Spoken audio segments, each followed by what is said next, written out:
Buenas tardes, Janet, Francia. Buenas tardes. Buenas tardes, Iván Bonilla. Y muy buenas tardes a todos los alumnos.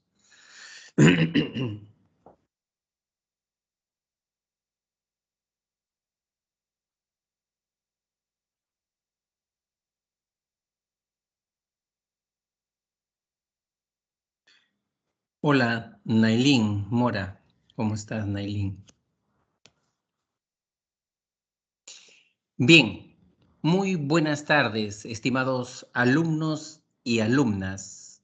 Les saluda el profesor Víctor Flores Fernández, profesor del curso de Psicología. En este ciclo virtual de verano 2021-2, ¿no? Les queremos dar la bienvenida al Centro PRE y igualmente a nuestro curso. Permítanme, antes de ingresar con el desarrollo de la clase, dar algunas recomendaciones que les podrían ayudar a ustedes a alcanzar su objetivo, ¿no? En primer lugar, felicitarlos por ese reto que ustedes están asumiendo en este momento de prepararse para ocupar una vacante, ¿no?, en nuestra universidad. Y en la medida que ustedes logren adoptar ciertas actitudes, creo que se van a acercar a esa meta. ¿Cuáles son esos cambios que tendrían que estar haciendo? En primer lugar, el alumno debe de mantener una disciplina intelectual, un ritmo de estudio. ¿Cuántas horas diarias, aparte de su clase en la mañana, el alumno debe de estudiar? Por lo menos, chicos, deben alcanzar ustedes unas 5 o 6 horas diarias. Que no les cueste trabajo ya estudiar 5 o 6 horas diarias. ¿Por qué les digo esto? Porque ustedes tienen que cambiar esos viejos métodos y hábitos del colegio en donde con una hora de estudio antes del examen aprobaban. O con la clase que el profesor les daba era suficiente. Ya se iban a dar examen 18, 17 aprobaban, ¿no? Esos viejos métodos acá en la pre ya no sirven. No les va a servir. No se confíen. Así hayan sido ustedes los primeros alumnos en sus colegios. ¿Saben por qué no les sirve? Porque acá la pre tiene 17 cursos y cada semana les entrega un cuadernillo de este grosor de contenido. Hay bastante información. Y a la PRI ya no le interesa que solamente ustedes recuerden esos datos, esos conceptos, esas teorías. Lo que a la PRI les interesa y va a evaluar la PRI es que si tú sabes aplicar ese conocimiento. Ya tienes el concepto acá, ya tienes la teoría acá. Muy bien, te doy un caso, te doy un ejemplo. Interprétamelo, pues. Aplica ese conocimiento y resuélvemelo. Entonces, ¿qué cosa se necesita ya ahí? Razonamiento, comprensión se necesita. Y para que tú logres razonamiento y comprensión, tú necesitas practicar, necesitas estudiar, reflexionar, revisar, estructurar una, una información, valorar, pesar una información. Y eso necesitas tiempo. Por eso tus 5, tus 6 horas diarias, habituarte ya a ese ritmo de estudio, ¿no? Ese es un detalle que tú tienes que tomarlo muy en cuenta. El otro, aprender métodos, técnicas de procesamiento de información. ¿Cómo puedo aprender mejor? ¿Cómo puedo hacer una buena síntesis, un buen resumen, un buen cuadro sinóptico? Si tengo dificultades en algún curso, no lo entiendo, entonces, ¿qué tengo que hacer? Un método que me ayude a eso ya. Eh, Antes de ingresar a clase, un día antes, reviso el tema y ya me voy a la clase con preguntas, con dudas. No me voy con una actitud, voy a ver qué voy a aprender, a ver qué me va a enseñar el profesor hoy día. No, esa es una mala actitud. Tengo que irme ya con dudas, con inquietudes, para encontrar respuestas en clase. Así voy a aprender mejor en cursos que para mí son difíciles, ¿no? Entonces, cambiar esa metodología. Y tres, que es también bien importante, el alumno tiene que aprender a sacar lo mejor de sí mismo en este reto.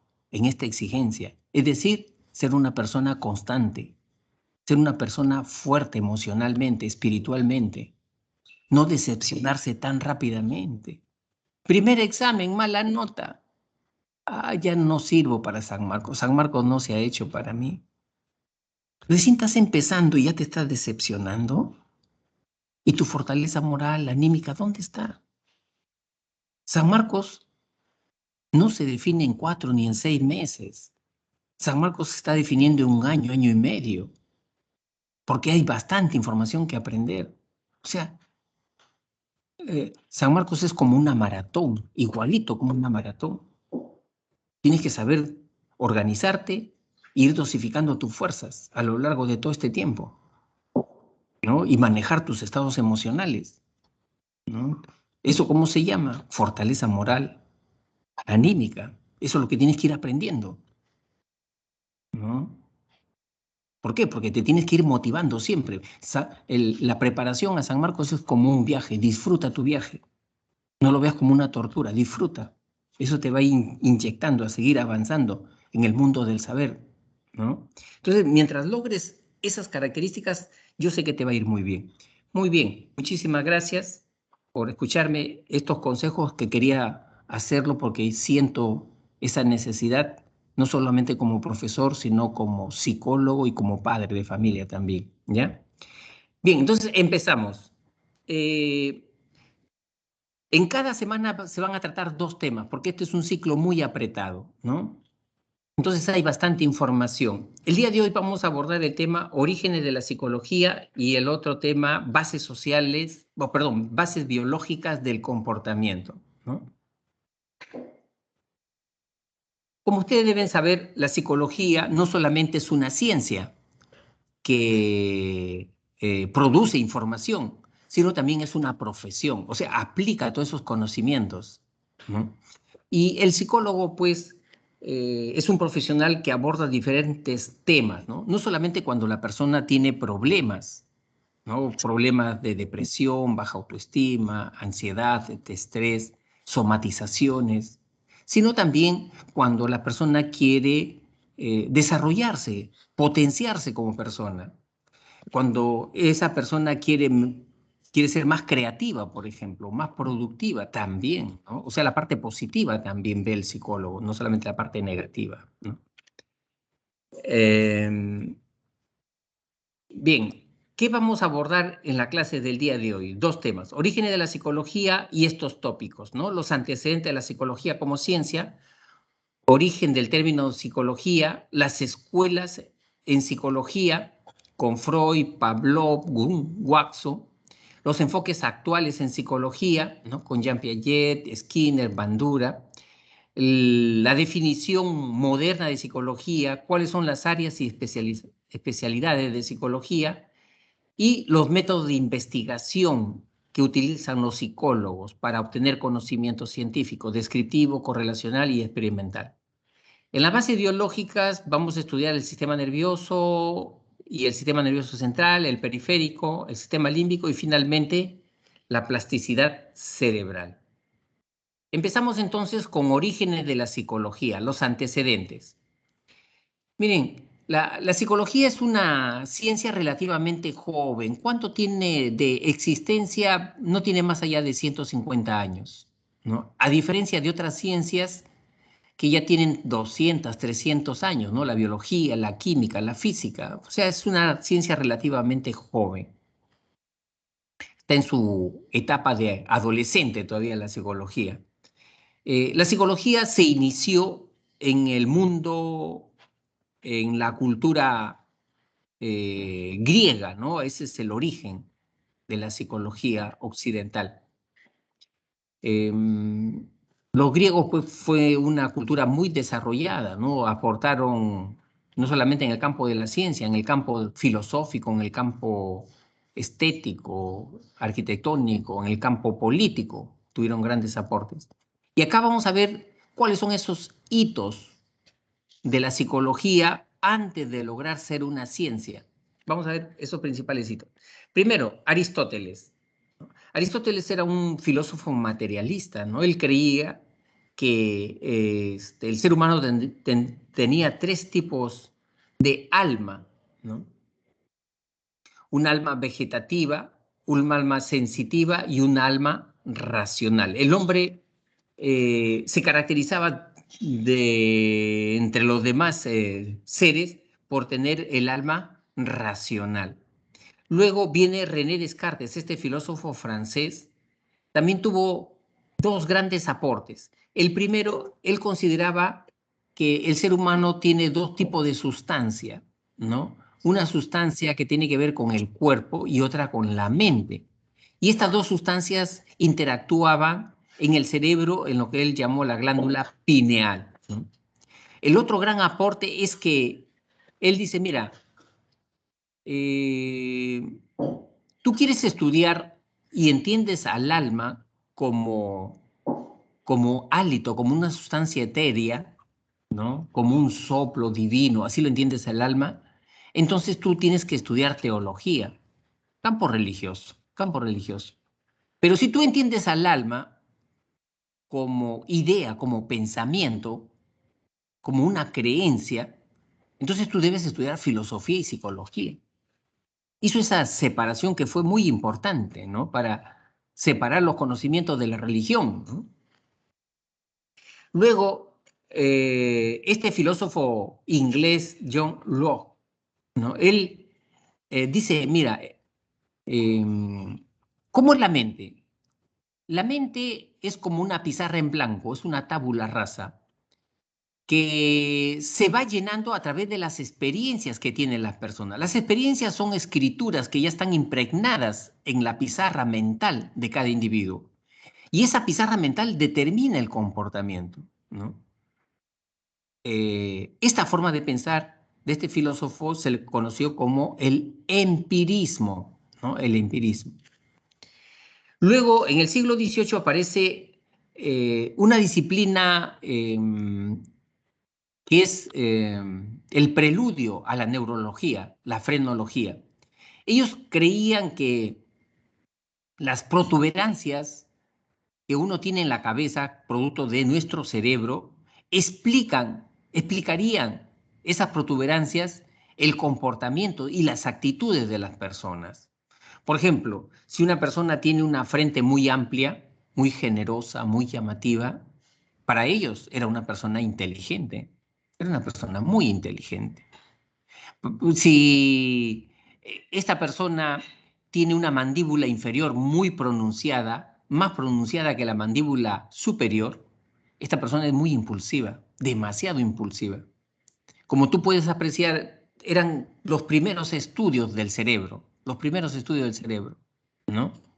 Una disciplina precientífica. Su representante es Joseph Gall, ¿no? Luego apareció la psicofísica en el siglo XIX con psicólogos y fisiólogos alemanes, ¿no? Weber, Fechner, ¿no? Ellos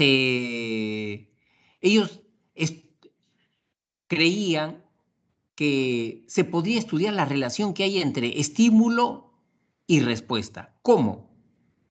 ¿No?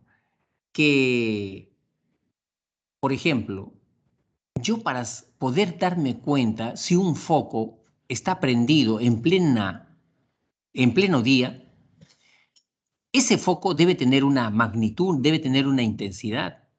Es decir, mi vista, mis conos, mis bastones, ¿cuánto de intensidad debería de tener ese foco de luz para que yo lo pueda captar, ¿no? Debe tener 10 watts, 20 watts o 5 watts. Entonces, ellos estudiaron esa relación, ¿no? Esa relación entre la intensidad de un estímulo, ¿no? Y la capacidad de captación de los órganos sensoriales. Eh, para poder detectar, ¿no? La temperatura de un cuerpo, ¿no? Qué tan frío debe estar ese estímulo para que mi piel pudiera detectar ya ese frío, ¿no? Entonces, ese tipo de relación es lo que estudió la psicofísica. Hasta que en 1879 se produce un hecho histórico en la psicología. En Alemania este fisiólogo, Wilhelm Wundt, crea el primer laboratorio de psicología experimental en la Universidad de Leipzig, en Alemania. ¿Por qué es importante? Porque este señor introdujo el método de las ciencias al campo de la psicología, ¿no? ¿Cuál es el método de las ciencias? El que ya utilizaba 100 años atrás la biología, la química. ¿Cuál sería ese método de la ciencia? A ver, chicos, el método por excelencia de la ciencia, ¿no? Que justamente porque Wilhelm Wundt utilizó ese método, ya separó a la psicología de la filosofía. La separó, ¿no? Muy bien, Abigail, método científico, muy bien. Sí, pero el método científico, mira, Iván, el método científico es un procedimiento para contrastar información, para verificar información. Y en esa contrastación yo ya puedo predecir, mira, si esta persona es introvertido, en una reunión se va a comportar de esta manera. ¿Por qué? Porque ya lo he comprobado, lo he verificado. Ese es el método científico. Sin embargo, en el método científico hay diseños, hay más, tres diseños, tres modelos de método científico. ¿Cuál es el método científico por excelencia? El que utiliza la química, la física. ¿Cuál? ¿Cómo se llama?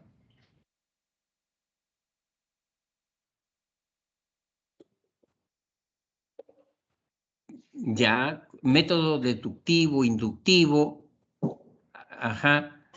Pero ese método resume un camino y ciertas condiciones. Ese camino y esas condiciones, justo está acá, mira, experimental. El método experimental. Ese utiliza la química, la biología, el método experimental.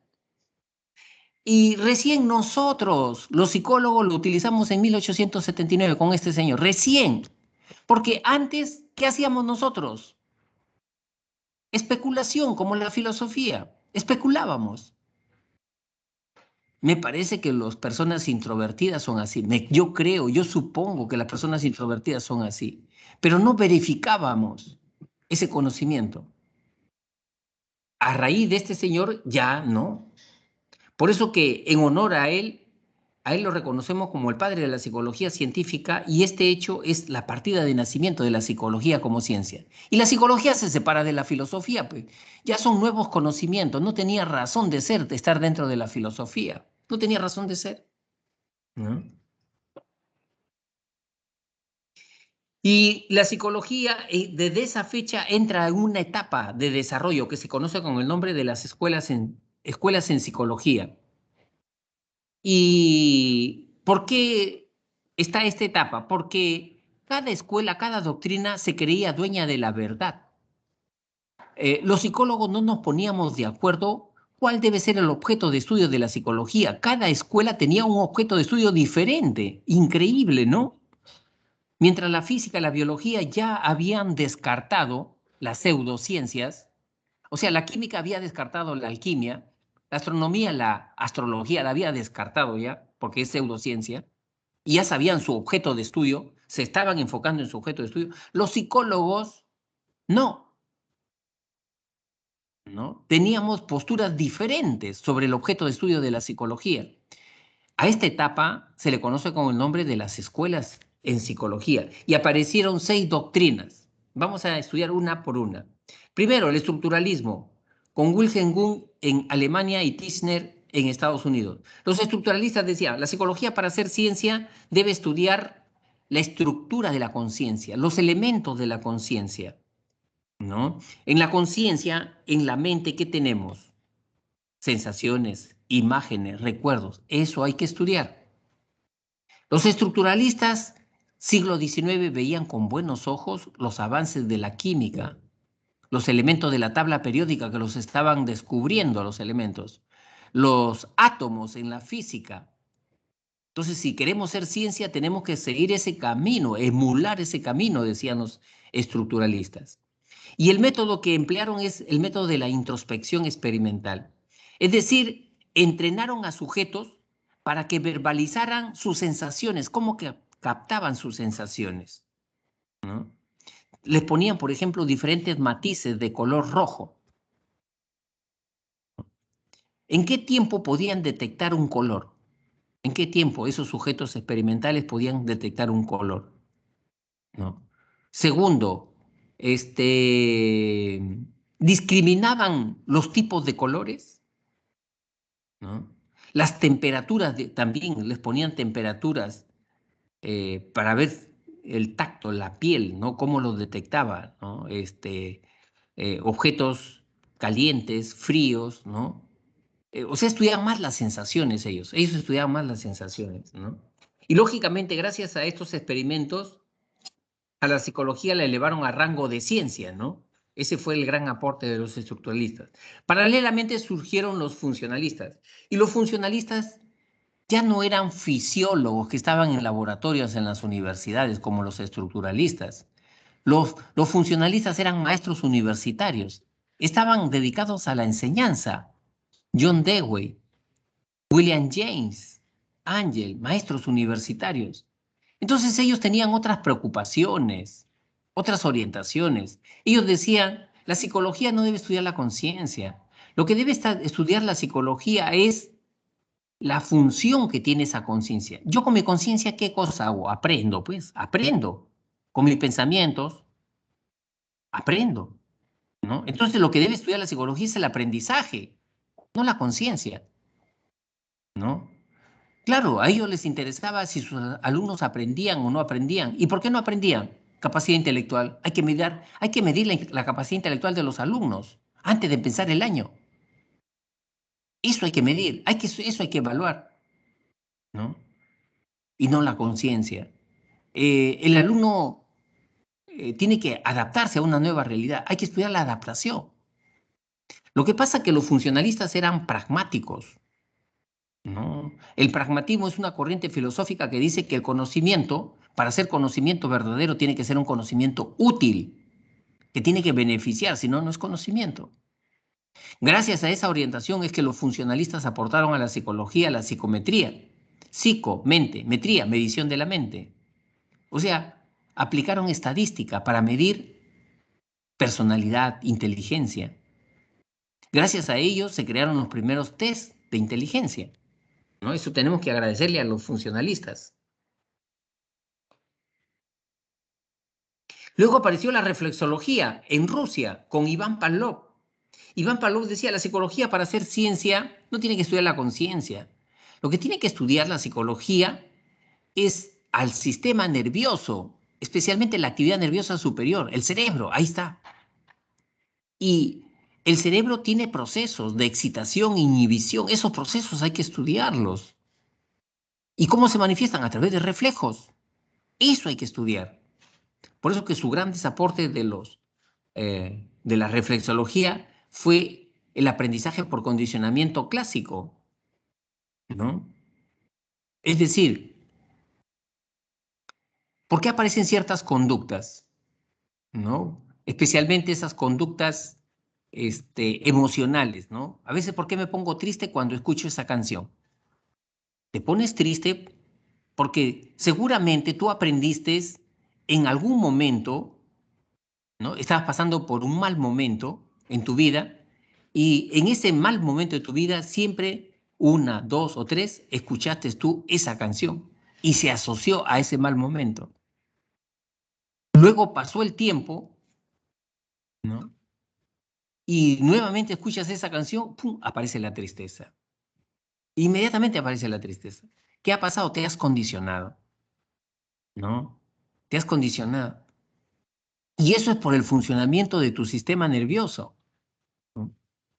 Y, eh, y eso hay que estudiarlo de manera experimental, ¿no? Decía Iván Pavlov, ¿no? Luego apareció el conductismo. El conductismo en Estados Unidos, 1913, John Watson.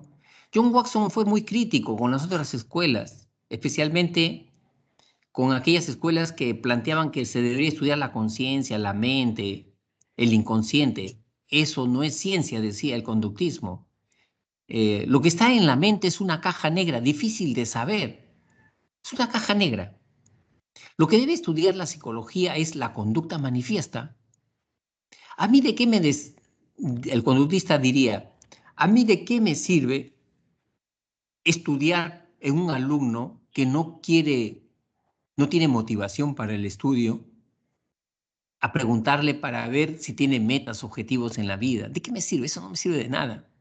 A mí de qué me sirve preguntar si ese alumno de repente no tiene valores. No me sirve de nada eso. Yo como conductista lo que me interesa es la conducta manifiesta. ¿Qué cosa tengo que empezar a registrar? Ya. ¿A qué hora se levanta? ¿Cuántas horas dedica al estudio? Eso tengo que registrar, eso tengo que medir. Cuando él está estudiando en el colegio, le toman evaluaciones, ¿lo refuerzan o no lo refuerzan? Eso, la relación estímulo-respuesta, eso tengo que estudiar. En casa, los padres, ¿qué tipo de comentarios hacen con respecto al alumno? ¿Lo incentivan? Eso tengo que estudiar. Conducta manifiesta, no la mente. No me sirve de nada la mente, ¿no? Por eso que ellos utilizan solamente la experimentación. Ellos creían y creen que las leyes del comportamiento humano se pueden estudiar en un laboratorio con las ratitas, con los pericotitos, con las palomas. Por ejemplo, ese pericotito, ¿cuánto tiempo o en cuántos refuerzos él puede aprender a jalar la palanquita y saber que puede esperar una miga de pan? Una vez, dos veces, tres veces. Si es tres veces, ya está. Entonces hay que reforzar tres veces para que aprenda. Estos mismos principios lo extrapolaban el ser humano. Lo extrapolaban igualito, ¿no? No veían diferencias entre el animalito y el ser humano, ¿no? Por eso que los principios del comportamiento se podían descubrir en un laboratorio, decía el conductista, ¿no? Luego viene la Gestalt de los psicólogos alemanes, Wertheimer, Kohler, Kafka, ¿no? Ellos decían, la psicología debe estudiar el cimiento de la mente, la base de la mente. ¿Cuál es el cimiento de la mente? La percepción. La percepción organiza todos los fenómenos mentales, los organiza. Y para estudiar eso, ellos creían que era importante la introspección, la observación fenomenológica. ¿Cómo es mi alegría? ¿Cómo es mi tristeza? Observarla, ¿no? Y ellos aportaron la ley de pregnancia, la ley de la percepción, el concepto de insight. Insight significa comprensión súbita, comprensión repentina. Por ejemplo, si yo no logro entender por qué mi padre está molesto conmigo, sigo pensando y no sé, me trata con indiferencia. Sin embargo, pasa un día, pasa 2 días, estoy en otro tema y como por arte de magia, como una especie de un relámpago, me aparece la explicación por qué mi padre está así, ¿no? Como dicen algunos, se me prendió el foquito. Ah, ya sé, está así por el comentario que le hice acerca de él a mi mamá. Se ha molestado por eso. Por eso es. ¿Qué cosa ha pasado en mí? He hecho un insight, una comprensión súbita. Eso lo estudiaron ellos, la Gestalt. Luego, dice acá Anel, ¿qué quiere decir Gestalt? Gestalt es un término alemán que quiere decir forma, configuración, totalidad, ¿no? Forma, configuración, totalidad. Luego aparece el psicoanálisis. Su creador, un médico austriaco, Sigmund Freud, ¿no? Freud planteaba radicalmente otro concepto. Él decía, mira, para entender al ser humano no hay que ir al cascarón, la parte externa. ¿Qué cosa es el cascarón? La conciencia, la conducta. Para entender al ser humano hay que ir a la mente profunda. Ahí hay que ir. ¿Y en dónde está la mente profunda? En el sótano de la mente, pues, en el sótano. ¿Y cuál es el sótano? Son las experiencias infantiles, primeras que ha tenido el ser humano. Ese es el sótano de la mente. Es decir, la forma como te trató tu papá, tu mamá cuando tenías 1 año, 2 años, 3 años. Esas formas. ¿Te dejaba llorar? ¿Te dejaba solo? ¿Qué hacías en ese momento? ¿Qué hacías cuando te dejaba solo? O cuando no era muy solícito, ¿no? Llorabas, te desesperabas. Ahí está. Ahí está la explicación. Y esos resortes tú no los conoces ahorita. Tú no los conoces. Porque ya tienes 17, 18 años. Ni siquiera te acuerdas. Ni siquiera te acuerdas. Ni siquiera tienes noción de eso. Pero esos resortes se están explicando ahorita por qué es tu miedo, por qué es tu desesperación. O por qué de repente, si eres una chica o una mujer, eliges siempre parejas, ¿no? Que te maltratan, que destruyen tu autoestima, ¿no? ¿Por qué? ¿Por qué? Ya son 3 parejas y con el mismo perfil. ¿Qué pasa? La explicación está en tu infancia. Ahí está la explicación. Seguro tuviste un padre que sí, es cierto, era amoroso, pero también era rígido, era autoritario, era despectivo. Entonces aprendiste a entender que el amor viene con dolor. El buen amor es siempre con dolor, ¿no? Y tú ya tienes ese chip ahí en la cabecita, ya estás atrapada con ese chip.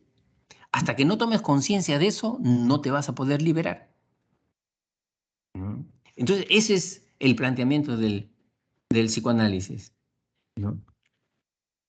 Acá me dice Rafael, ¿y un joven de 18 años puede recordar algo de cuando tenía 3 años? Algunos dicen que sí, pero son recuerdos muy aislados y esporádicos, ¿no? Y hay otros que no, que recién comenzaron a recordar de los 4 o 5 años, ¿no? Pero acá estamos hablando de vivencias, experiencias, ¿no? Eh, ¿Ustedes recuerdan que las emociones básicas una las comienza a vivenciar en el primer año, ¿no? Más de vida, ¿no?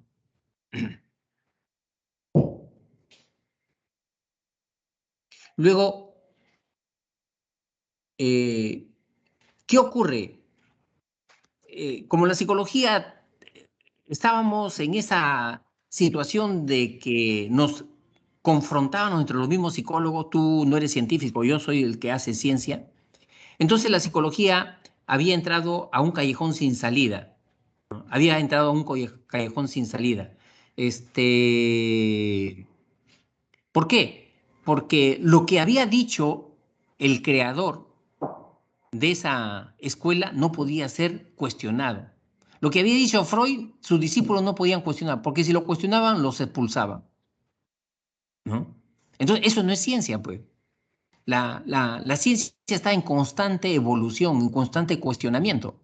Entonces, ya la psicología estaba entrando, como se dice, en un camino como si fuera una secta religiosa ya. Era una secta religiosa con las escuelas, ¿no? No avanzaba, no avanzaba, ¿no? Y los psicólogos se dieron cuenta de esto, están yendo por mal camino, ¿no? Entonces comenzaron a reflexionar y se dieron cuenta de algo que ustedes en estos momentos sí se dan cuenta. ¿Qué cosa? Ustedes diferencian mapa de territorio, ¿no es cierto? Mapa de territorio. Territorio es un lugar, un área geográfica. Y el mapa es una representación de esa área geográfica. Y pueden haber múltiples mapas de esa área geográfica a diferentes escalas. Recién nosotros entendimos con esa analogía que en realidad lo que manejábamos nosotros son enfoques, perspectivas sobre la realidad de las personas, pero no es la realidad en sí, ¿no? Es decir, son puntos de vista que nos ayudan a entender el comportamiento humano. Más bien lo que se trata es de colaborar entre nosotros. Y por eso que empezaron a surgir ya un nuevo enfoque, ¿no? Nuevos enfoques en psicología. ¿Y cuáles son los actuales enfoques en psicología? Son 5: el enfoque psicodinámico, el enfoque conductista, el humanista, el cognitivo y el biopsicológico. El psicodinámico viene del psicoanálisis, ¿no? Pero aparte también se incluye los aportes de los psicólogos culturalistas que vienen del psicoanálisis, pero lo criticaban a Freud porque Freud creía que el motor del desarrollo de las personas es el impulso sexual, la libido. Un momentito, le decían los psicólogos, que están de acuerdo que el inconsciente es la parte fundamental, pero que el motor no es la libido, ni el impulso sexual, ni el complejo de Electra, ni el complejo de Edipo, sino que el motor son los patrones culturales, los estilos de crianza.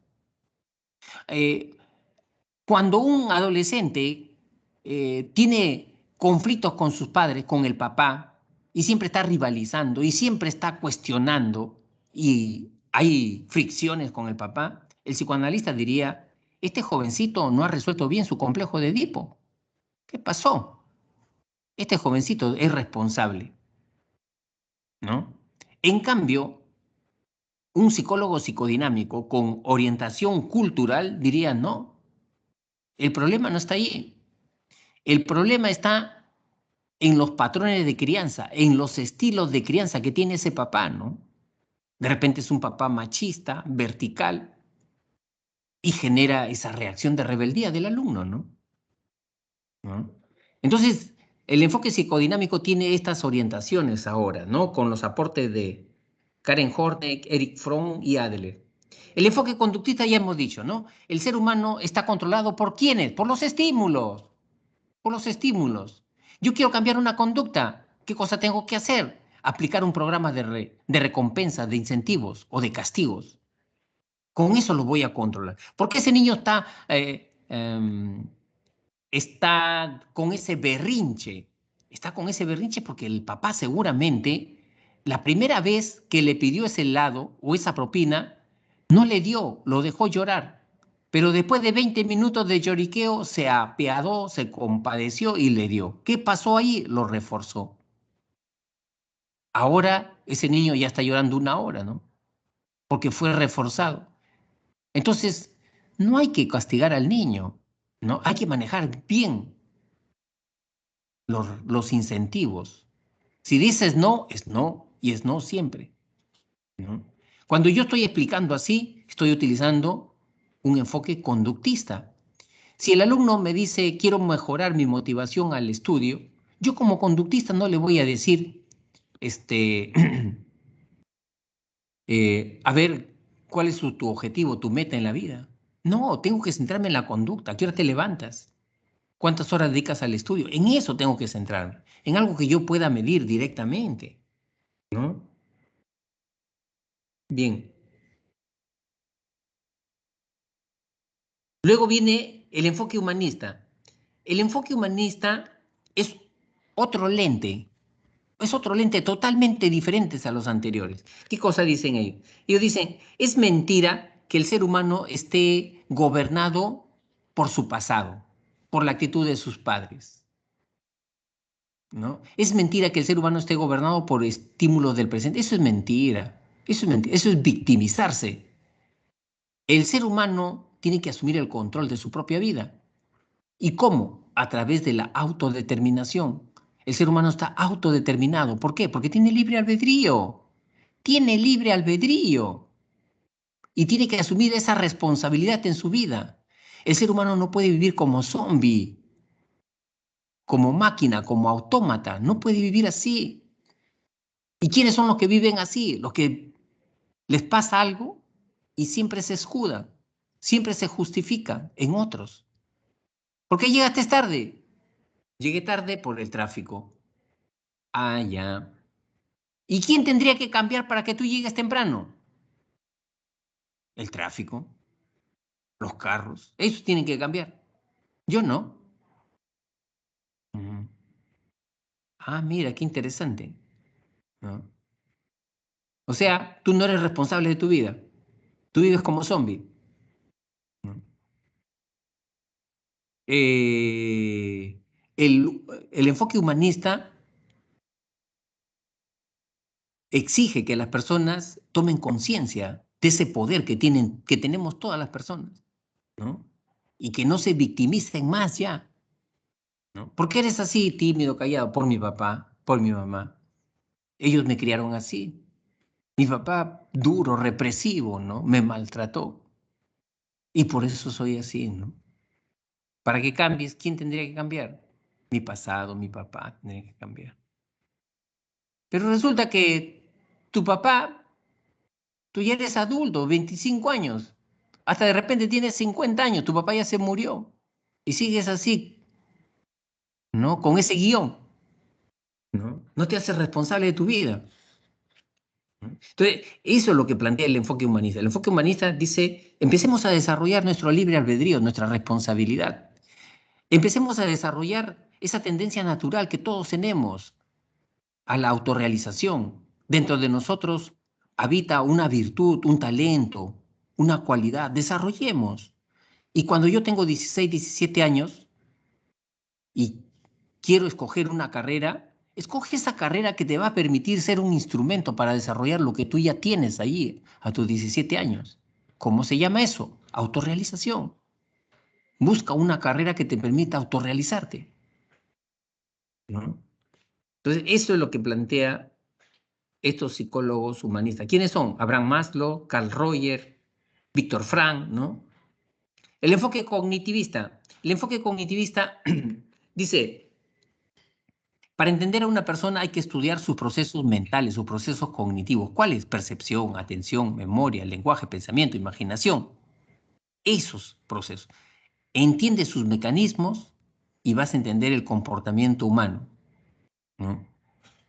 Si viene un alumno para que yo le ayude a mejorar su rendimiento académico, su aprendizaje en los cursos, lo primero, si yo soy un psicólogo cognitivista, le voy a decir, mira, ¿sabes qué? Tienes que aprenderte primero los mecanismos de una buena memoria.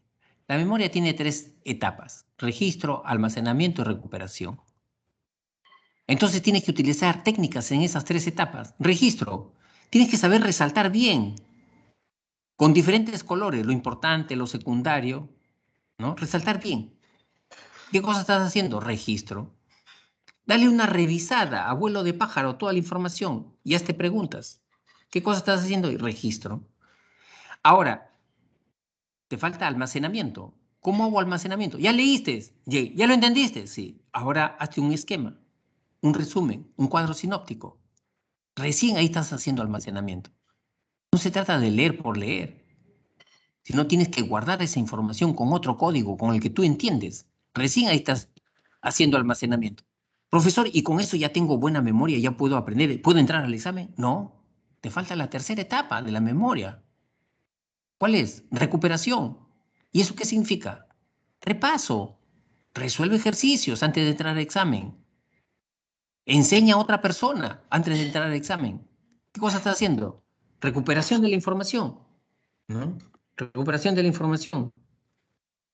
Y ya con eso sí vas a tener una buena memoria, una excelente memoria. Y cuando estés dando examen en la pre, lees la pregunta y tienes la sensación que ya lo sabes, pero te falta el dato, pero como ya has valorado, has hecho tus gráficos, tus esquemas, vas a saber encontrar la información, ¿no? En esa edad, en esa memoria, ¿no? Y rápido vas a responder. Ese es el enfoque cognitivista. Luego el enfoque biopsicológico señala que la explicación del comportamiento humano lo encontramos en el funcionamiento del cerebro. Las estructuras explican el comportamiento humano, ¿no? Es decir, por ejemplo, mi memoria de corto plazo está en el área prefrontal. Ahí está mi memoria de corto plazo, ¿no? Cuando yo puedo retener información para comprensión lectora, varias ideas, 2 ideas, y las relaciono y al final yo digo, esto es, ¿no?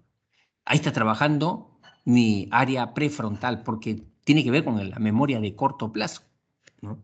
Si yo estoy dando esa explicación, es una explicación biopsicológica. Si yo digo, yo me encuentro tranquilo, sereno al momento del examen, y sabes, el examen yo lo veo como una oportunidad de aprendizaje, no lo veo morir, ¿no? O el paraíso, no lo veo así, ¿no?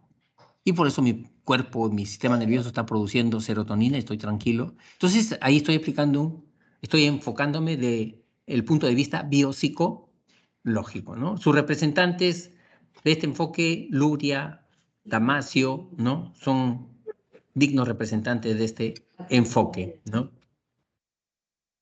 Luego tenemos ya la definición moderna de psicología.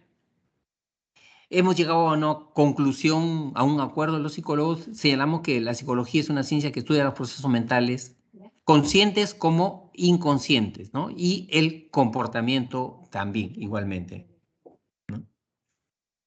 Y luego tenemos las áreas de especialización, área básica y área aplicada. La área básica es cuando la psicología se dedica a encontrar conocimientos sobre los procesos psicológicos, ¿no? Los razonamientos, la memoria, y cuando ese conocimiento lo llevamos a una práctica, entonces ahí estamos hablando ya de psicología aplicada, ¿no? En ese sentido, tenemos lo siguiente. Eh, si yo tengo conocimiento sobre la memoria y quiero ayudar a un paciente con Alzheimer, entonces estoy en el campo de la psicología clínica, ¿no? Estoy en el campo de la psicología clínica. Ahora, si ese conocimiento sobre la memoria lo quiero aplicar a estudiantes para que mejoren su aprendizaje, lo estoy llevando al campo de la psicología educativa, ¿no? Es psicología. Dentro de la psicología aplicada tenemos también estas especialidades: psicología clínica, educativa, psicología organizacional y psicología social. Psicología clínica ya estudia todo lo que son trastornos emocionales, de personalidad, ¿no? Problemas de estrés, baja autoestima, problemas que tienen que ver con, por ejemplo, trastorno de personalidad, ¿no? Personalidad bipolar, ¿no? Esos son sus temas de la psicología clínica. El psicólogo clínico se diferencia del psiquiatra porque el psicólogo clínico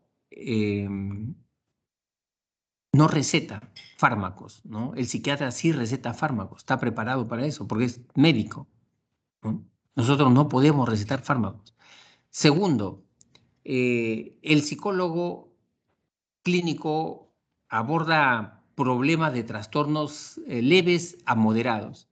En cambio, el psiquiatra aborda problemas severos ya de disociaciones, trastornos de personalidad, alucinaciones. Si yo soy un paciente con una depresión y ya he intentado suicidarme 2 veces, ¿dónde tendría que ir? Al psicólogo, ¿no? Con las palabras en ese estado, en esa coyuntura de ese paciente no puedo hacer mucho. Tiene que tener un nivel de contención, ¿no? Entonces, por eso tiene que ir al psiquiatra, ¿no? Al psiquiatra. Luego tenemos la psicología educativa. La psicología educativa estudia los procesos de enseñanza y aprendizaje, ¿no? Enseñanza y aprendizaje. ¿Sus temas cuáles son? Sus temas son ayudar a los alumnos a encontrar su vocación, mejorar su rendimiento académico, método de estudio, ¿no? Educación especial, los niños que tienen problemas de autismo, síndrome de Down, ¿no? Cómo puede ayudarlos a ellos, ¿no? Esos son sus temas de la psicología. Y su campo de aplicación está en los colegios, las universidades, los centros de educación especial, ¿no? Luego viene la psicología organizacional. Estudia el comportamiento de un trabajador en su ámbito laboral, ¿no? Es decir, ¿cómo puedo ubicar a una persona para que me rinda mejor, ¿no? Por eso que ellos hacen selección de personal. El gerente de una empresa le dice al psicólogo organizacional: mira, ¿sabes qué? Quiero que me selecciones una cajera, un almacenero o un contador. Lo que tiene que hacer el psicólogo organizacional? Primero, hacer un análisis de puesto. Para ser una buena cajera, ¿qué característica de personalidad se requiere? Ser una persona metódica, muy bien. Que sea una persona sociable, muy bien.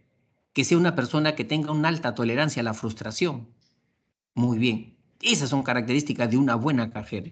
Entonces ya como psicólogo comienzo a idear situaciones para evaluar esos 20 candidatos, ¿no? Para escoger al mejor, lógicamente, ¿no?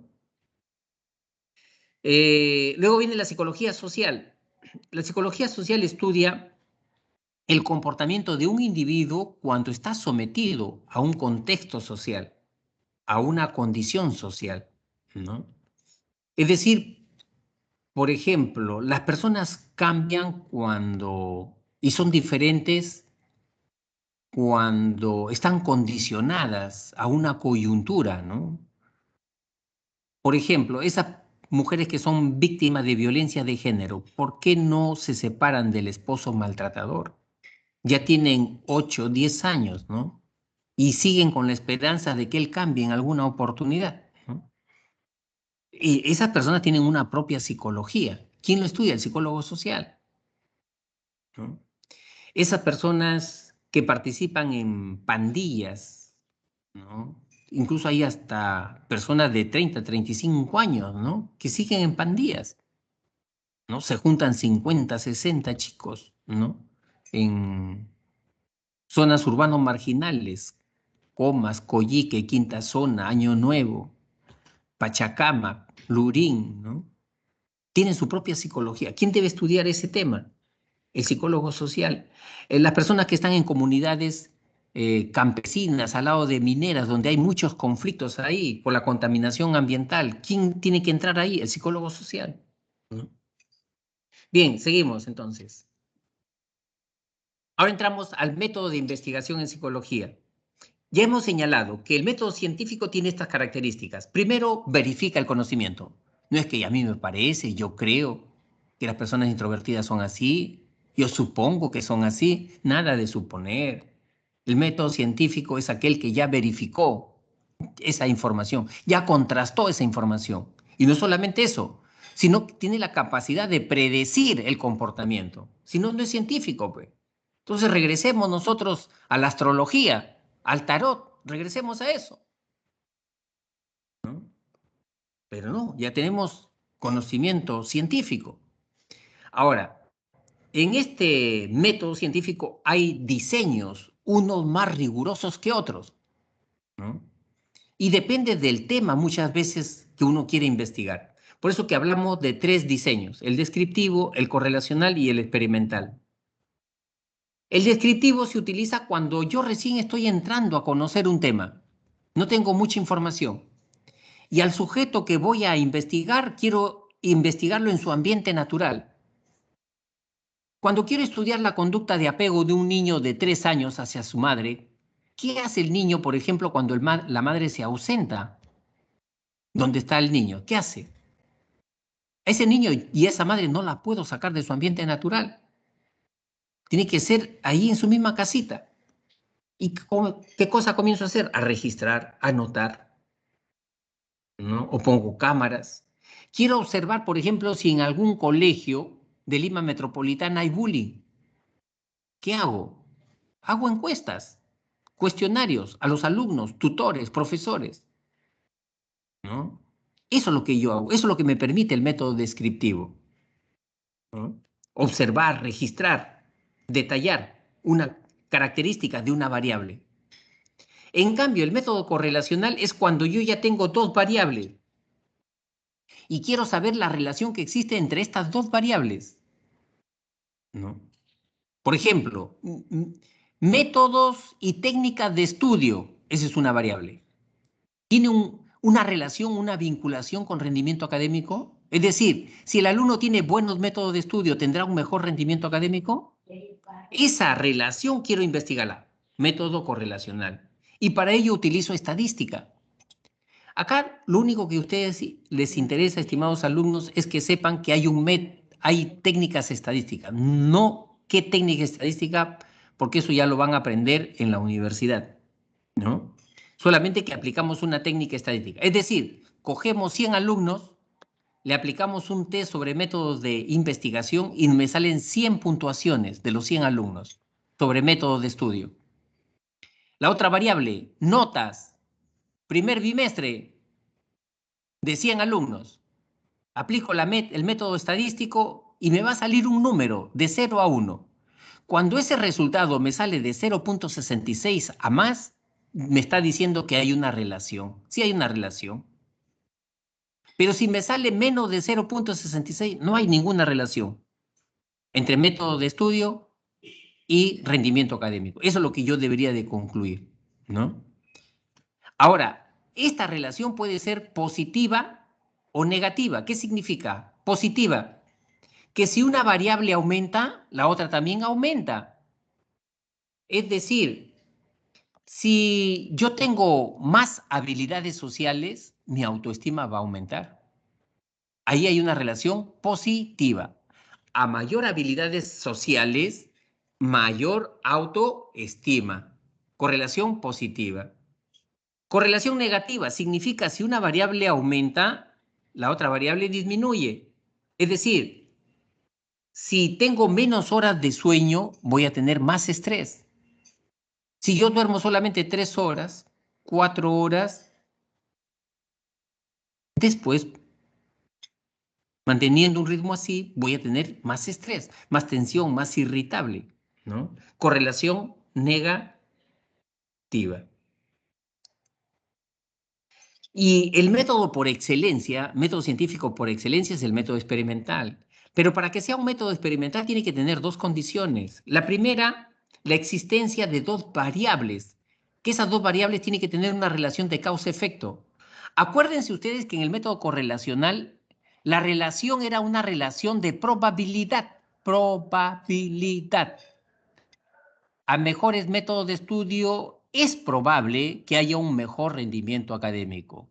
¿De cuánto? Del 60%, del 70%, pero no estoy seguro. Que todos los que tienen mejores métodos de estudio van a tener un mejor rendimiento. Eso no puedo estar seguro, porque eso es solamente probabilidad. En cambio, el método experimental, ese sí, si se presenta una variable, necesariamente se va a presentar la otra, ¿no? Porque establece una relación de causa-efecto. Pero para ello tengo que definir la variable independiente y la variable dependiente. Acuérdate, la variable independiente es la causa y la variable dependiente es el efecto, lo que yo voy a observar, producto de la aplicación de la variable independiente. En este ejemplo, si yo tengo un programa de relajación que voy a aplicar a alumnos, ¿no?, de secundaria o de universidad que tienen mucha tensión, muy ansiosos, entonces el programa de relajación es la variable independiente. Y lo que yo voy a observar es que si su ansiedad disminuye o no, es la variable dependiente. Recuerden ustedes, alumnos, que la variable independiente para hacer método experimental tiene que ser manipulada. Es lo que hace el químico, es lo que hace el biólogo. Cuando dice he encontrado una sustancia que cura esta enfermedad, esa sustancia está compuesta por varios elementos que la ha ido dosificando a esa sustancia y la ha aplicado en la célula enferma y ha observado. Ese es el método experimental. Nosotros también hacemos eso en psicología. Es decir, en ese programa de relajación lo puedo manipular. Puedo hacer que ese alumno tenga una respiración diafragmática, con una respiración profunda.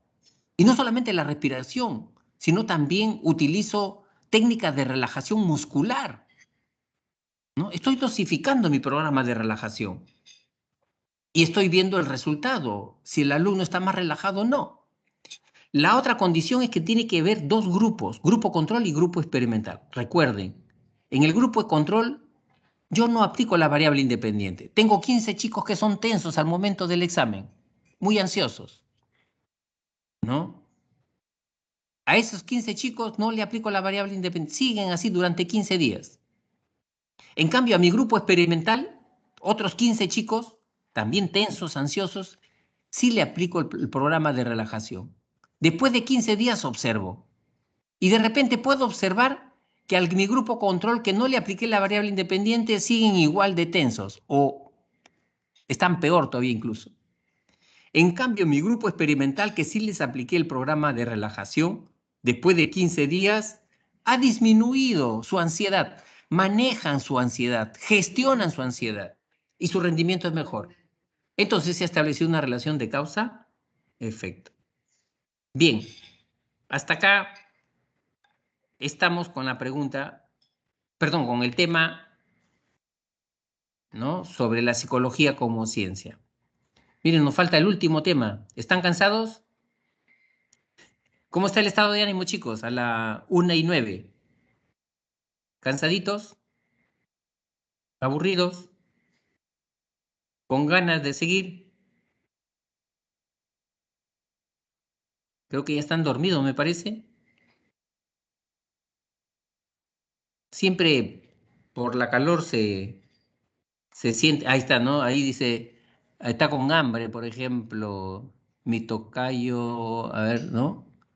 Está con hambre. Todo bien, siga con la clase, por favor. Gracias, Victoria. Bien, Stephanie. Todo bien, me dice Emily. Neutral, Andrea. Con hambre, Stephanie. Sí, pues sí, sí, sí. No, ya falta poquito para terminar. Vamos a avanzar. Miren, chicos, el comportamiento humano está determinado por dos grandes factores. El factor biológico, dentro de ello el sistema nervioso, y el factor social, pues. Vivimos dentro de una sociedad, ¿no? Ahora nos vamos a centrar solamente en el factor biológico, el sistema nervioso. El sistema nervioso es el único sistema que integra toda la información, procesa toda la información de nuestro cuerpo, ¿no? Y la unidad básica es la neurona.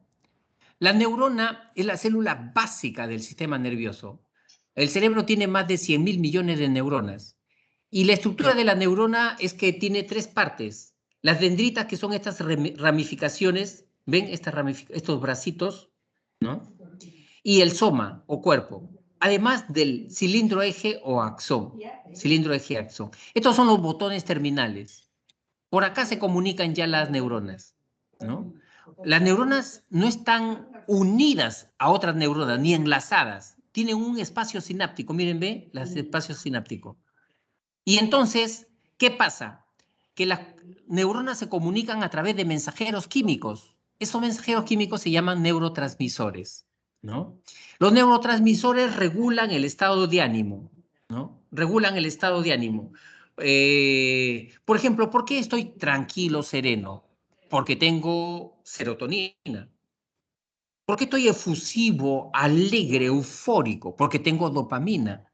¿No? Mi cuerpo está produciendo todas esas sustancias, ¿no? Entonces, eso es producto de nuestros neurotransmisores. Tenemos más de 100 neurotransmisores, ¿no? Más de 50 neurotransmisores. Bien, eh, acá tenemos tres clases de neuronas. Acá lo importante es que sepan que hay tres clases de neuronas y cuáles son las funciones. Estos nombrecitos no interesa que lo sepan, ¿no? Porque no está en el cuadernillo y no les van a preguntar sobre eso. La neurona sensorial recoge información del estímulo, ¿no? Y lo lleva a una bisagra, que es la interneurona. La interneurona es una neurona bisagra, ¿no? Es una neurona de integración. Y de acá ya manda la orden para que se ejecute la, eh, ¿no? La orden, como se ha señalado, ¿no? Por ejemplo, veo un vaso, ¿no? De ahí esa información sobre el vaso con agua va por la neurona sensorial o aferente y luego se integra a la interneurona y de ahí manda la orden para de repente yo querer coger ese vaso y tomarlo, ¿no? Ya. Muy bien, acá dice Galvez Ruiz, profesor, ¿cuál es la función de los neurotransmisores? Es el lenguaje del sistema nervioso. Así como nosotros, mira, Carissa, nos comunicamos a través del lenguaje verbal, las neuronas también se comunican. ¿Cuál es su lenguaje? Los neurotransmisores. Es su lenguaje.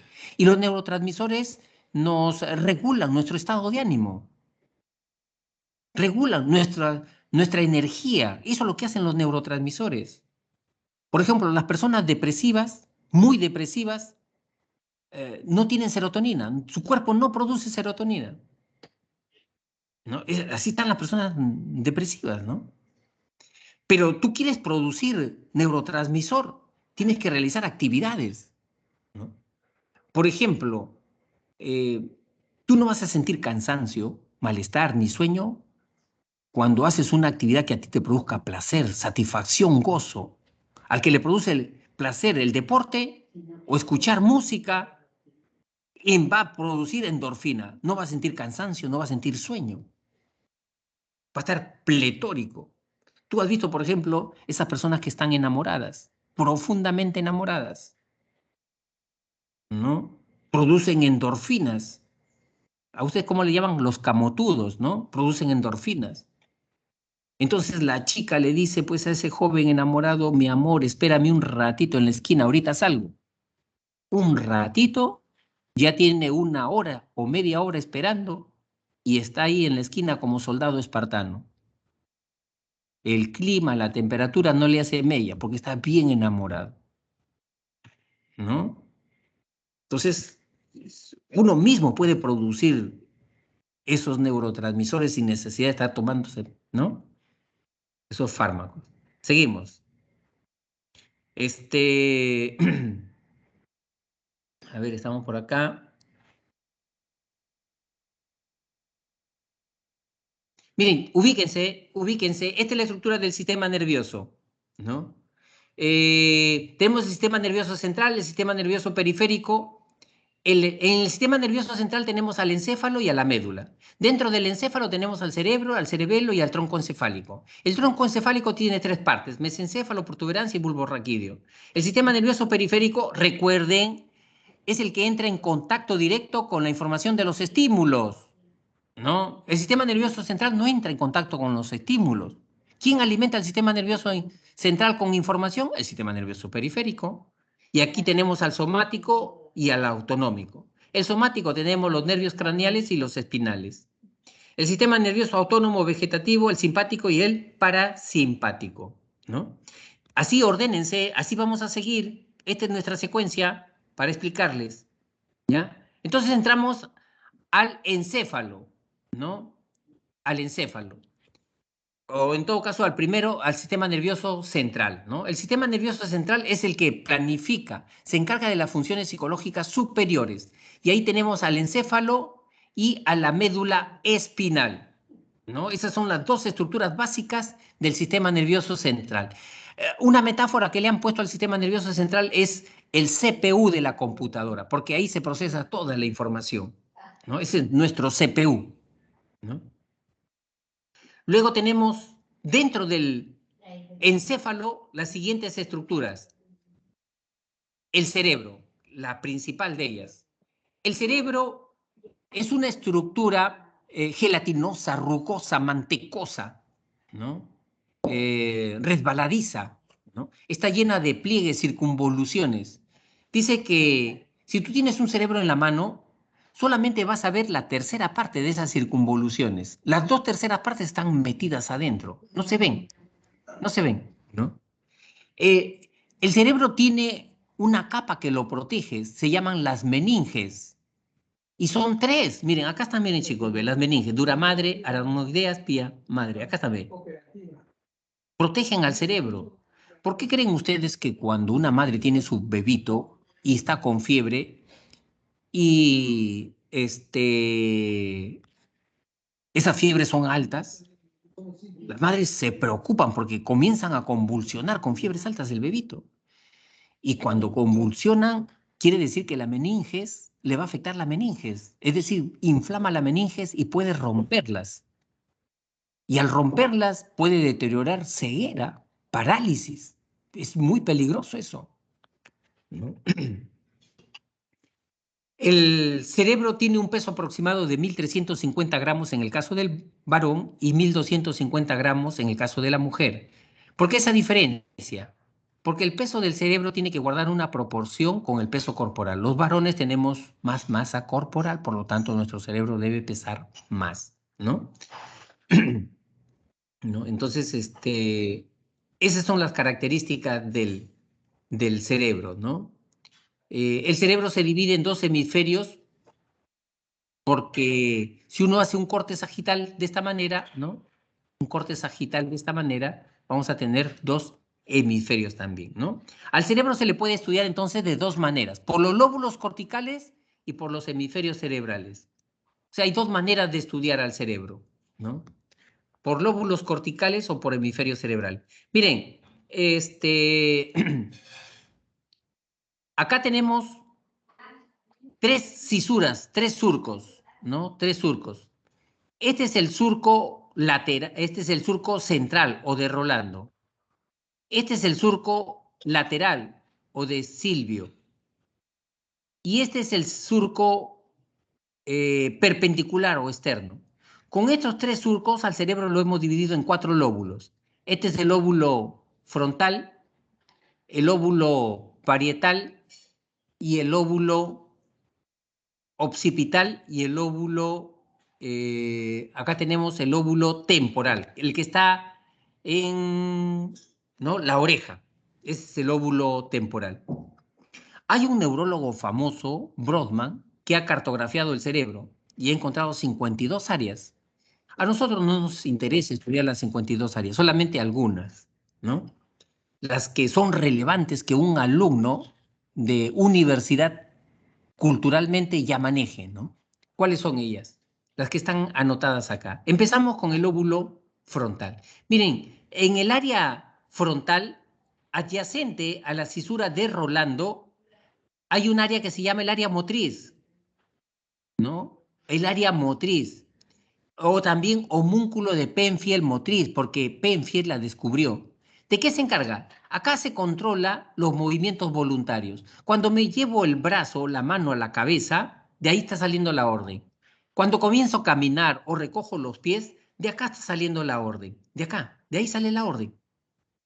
Cuando de repente doy un abrazo a una persona, de ahí está saliendo la orden, ¿no? Movimientos voluntarios. Y tiene una distribución somatotópica. ¿Qué significa? Que es como si un hombrecito imaginario estuviera echado. Hay un hombrecito imaginario echado acá. Por eso se le llama homúnculo. Y han encontrado que si, por ejemplo, se produce una lesión en este segmento, es bastante probable que la persona pierda la movilidad de la pierna derecha. Y si se produce una lesión acá, pierda la movilidad del brazo derecho, ¿no? Eso es lo que han encontrado. Eso lo vamos a ver después. Acá en el lóbulo frontal también hay otras áreas. Acá tenemos una área que se llama la área de Exner, que se encarga del movimiento de la escritura. O sea, cuando yo me pongo a escribir, de acá está saliendo la orden. Exner. El área de Broca, acá. En mi caso, que yo estoy hablando, articulando el lenguaje, mi área de Broca es la que está trabajando. Es la que está trabajando, ¿no? Otra área importante es el área prefrontal, que esta zona de acá, miren, estimados alumnos, esta parte de acá, toda esta parte de acá es el área prefrontal, ¿ve? Y solamente la tiene el hombre, el Homo sapiens. Ningún animal tiene esta área, ni el mono. El cerebro del mono es chato, así, chato, reducido es el cerebro del mono. Nosotros tenemos este chichón acá adelante. ¿Por qué? Porque el desarrollo del cerebro va un desarrollo de abajo hacia arriba, es un desarrollo filogenético. El primer cerebro que ha aparecido en la escala del desarrollo filogenético es el tronco encefálico, el cerebro reptiliano. Y después se han sumado otras capas.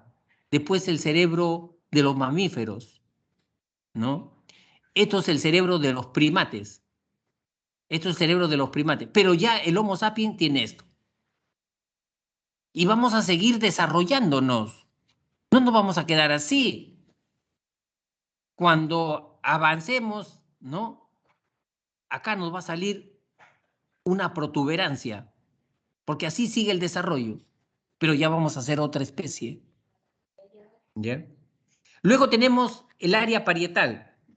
El área parietal, adyacente a la cisura de Rolando, tenemos el área de la sensibilidad general, el área sensorial o somatosensorial o homúnculo de Penfield sensorial, ¿no? ¿Por qué? Porque acá se procesan todas las sensaciones, ¿no? Es decir, si me tocan el brazo, yo sé me están tocando con fuerza o no, o suavemente, ¿no? Porque acá se procesa tacto, temperatura, dolor, se procesa acá. En el lóbulo parietal también se procesa relaciones espaciales. ¿Quién está antes, Pedrito o Rosita? Cuando cruzo una avenida llena de carros, de autos, después de ese auto rojo cruzo, antes no. Relaciones espaciales. Volumen, también, lóbulo parietal. Estoy llenando un balde, sé hasta dónde tengo que llegar. Lóbulo parietal. En el lóbulo parietal, chicos, acá también está el área de Dejerine. Acá se encarga de procesar cuando yo leo un libro, cuando ustedes leen su cuadernillo, ahí está Dejerine trabajando duro y parejo. Comprensión de las palabras escritas. El lóbulo temporal. El lóbulo temporal se encarga de la percepción auditiva. Se cae un objeto al piso. Por el sonido yo identifico llave, moneda, lapicero, ¿no? ¿Dónde lo estoy procesando? En el lóbulo temporal, percepción auditiva. Acá también hay un área importante, el área de Wernicke, que se encarga de la comprensión de las palabras habladas. En su caso, ustedes que me están prestando atención y están entendiendo lo que yo les estoy explicando, su área de Wernicke está activa, bien activa. Están comprendiendo, entendiendo, interpretando el mensaje. ¿No? Y otra función básica también es en el lóbulo temporal la función mnésica, memoria, especialmente la memoria semántica. ¿En qué año Cristóbal Colón descubrió América? En 1492, ¿no es cierto? ¿De dónde sacaste ese dato? Lóbulo temporal, ¿no? ¿Cuántos viajes hizo? Lóbulo temporal, función mnésica. Y el lóbulo occipital solamente interesa saber que acá se procesa la información visual. Imágenes, forma, color, movimiento, lóbulo occipital. ¿Ven? Esto es lo único que les interesa. Una captura de pantalla, punto. Sobre esto le van a preguntar. Miren, pero al cerebro también se le puede estudiar, pero antes de eso, miren, para explicarles brevemente, ¿no? Acá están los dos, las dos áreas, sensorial y motora, y el homúnculo, ¿no? Es como si hubiera un hombrecito imaginario ahí, ¿no? ¿Cómo es? Miren, chicos, si acá, por ejemplo, se produce una lesión, la persona pierde la sensibilidad de la mano o del dedo, ¿no? Dependiendo de la zona. Acá del pie, ¿no? Pierde la sensibilidad. Y esto ya se sabe desde la Segunda Guerra Mundial, cuando los soldados entraban a los hospitales a cirugía con balas alojadas en el cerebro. Desde ahí ya se sabe, ¿no? Pues desde ahí se ha venido haciendo estudios. Y esta es para la zona motora, esta zona. ¿Ya? Seguimos. Pero yo ahora quiero estudiar al cerebro no como lóbulos corticales, sino quiero estudiarlo como hemisferios cerebrales. O sea, hago un corte sagital por en medio del cerebro, parto el cráneo y ¿qué voy a encontrar? Dos hemisferios, dos cerebros que tienen el mismo volumen, la misma simetría, el mismo color, pero no tienen funciones iguales, similares. Tienen funciones diferentes. Ellos no se pelean al momento de hacer una tarea, ya saben a ti qué tienen que hacer, no son como esos hermanitos, no, a ti te toca, yo ya hice el año pasado, ya hice la semana pasada esa tarea, o ayer la hice esa tarea, ¿no? No, ellos ya saben qué hacer ya, e integran la información a través del cuerpo calloso, ¿no? Por eso se dice, miren, estimados alumnos, que el ser humano tiene dos mentes, una mente lógica, racional, pero también tiene una mente emocional, intuitiva, ¿no? Que se adelanta a las situaciones, ¿no? Y como que anidan dos personalidades en un solo individuo, porque tenemos dos hemisferios, pues, dos hemisferios. ¿De qué se encarga? Ahorita los vamos a ver. Eh, Acá dice John, profesor, ¿y la memoria en qué parte del cerebro está? Dependiendo del tipo de memoria, John. Por ejemplo, si es memoria de corto plazo, área prefrontal. Si es memoria semántica, lóbulo temporal. Si es memoria emocional, hipocampo, dependiendo del tipo de memoria. Eso lo vamos a ver, ¿ya? Eh, Mira, cuando un compañero tuyo te dice, Carlos, préstame tu cuaderno de física con los 10 ejercicios resueltos. tu cerebro inmediatamente procesa eso. Tu hemisferio izquierdo, ¿qué procesa? Lenguaje verbal. ¿De qué curso me está pidiendo? Física, no de química, no de historia, física. ¿Quién ha procesado eso? Hemisferio izquierdo, lenguaje verbal. En cambio, el hemisferio derecho, ¿de qué se da cuenta? Lenguaje no verbal, el tono de voz. ¿En qué tono de voz me está pidiendo? ¿Como una súplica, como un por favor, como una orden? Su mirada, ¿cómo es? ¿Altiva? Su mirada al pedirme el cuaderno. Eso está viendo el hemisferio derecho, el lenguaje no verbal. Y el cuerpo calloso integra esa información. Ah, sí, este merece que le preste el cuaderno. Ah, no, mira, con esa actitud, ¿qué le voy a prestar el cuaderno? Ni modo, ¿para qué le voy a prestar el cuaderno? ¿Sabes qué? Resuélvelo tú solo, ¿no? ¿No? No estoy obligado a darte ese cuaderno, pero, ¿no? Mira cómo van procesando esos hemisferios esa información. Cada uno en su especialidad, cada uno en su especialidad, ¿no? Entonces, resumiendo, hemisferio izquierdo procesa información que tenga que ver con el lenguaje verbal. Hemisferio derecho, lenguaje no verbal. Miradas, gestos. Eso procesa. Cuando tú estás esperando una noticia y viene una persona, tú no necesitas ya saber que él verbalice la noticia. En la mirada, en los gestos, tú ya sabes si es una buena o una mala noticia. ¿Quién ha hecho eso? Tu hemisferio derecho. Tu hemisferio derecho lo ha hecho. El hemisferio izquierdo tiene que ver con el pensamiento analítico, el hemisferio derecho con el pensamiento sintético. Es decir, el hemisferio izquierdo ve elementos, analiza elementos. Le preguntas a tu compañero, ¿cuántos alumnos hay en clase? Mira, ¿sabes qué? Está presente Juan, María, Rosa, José, no ha venido, ¿no? Ricardo, Alfredo, no han venido. Estás viendo elementos, hemisferio izquierdo. Hemisferio derecho ve la globalidad, sintético. La mitad de mi salón no ha venido.